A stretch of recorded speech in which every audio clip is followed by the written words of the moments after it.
আগামী 22শে জুনের পর থেকে যুবশক্তির অনলাইন এবং অফলাইনের আবেদন প্রক্রিয়া শুরু হবে। সূত্র মারফত শোনা যাচ্ছে 22শে জুন রাজ্যের অন্তর্বর্তীকালীন বাজেট এবং সেই বাজেটেই কিন্তু যুবশক্তি নিয়ে পরবর্তী যে 1 বছরের বাজেট সেটা কিন্তু নির্ধারণ হবে। আপনারা সবাই জানেন যে এই সরকার ভোট পূর্বে প্রতিশ্রুতি দিয়েছিল যে অন্নপূর্ণা ভাণ্ডারে 3,000 টাকা, যুবশক্তির 3,000 টাকা, বেকার বার্ধক্য ভাতা, বিধবা ভাতা 2,000 টাকা করে দেওয়া হবে। তা অন্নপূর্ণা ভাণ্ডারের ফর্ম ফিল আপ চলছে, অনেকেই টাকা পেয়েছে।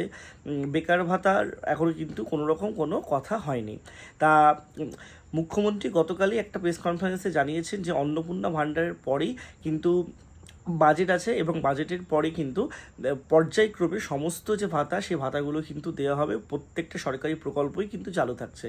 তা তোমাদের জন্য খুবই গুরুত্বপূর্ণ একটা আপডেট এবং সুখবর, তোমাদের কিন্তু যুবশক্তির যে ফর্ম ফিল আপ তোমরা কিন্তু অবশ্যই 22 তারিখের পর থেকে করতে পারবে এবং তোমরা এই মাসে হয়তো টাকা পাবে না, পরের মাসে তোমরা কিন্তু তোমাদের 3,000 টাকা করে পেতে থাকবে।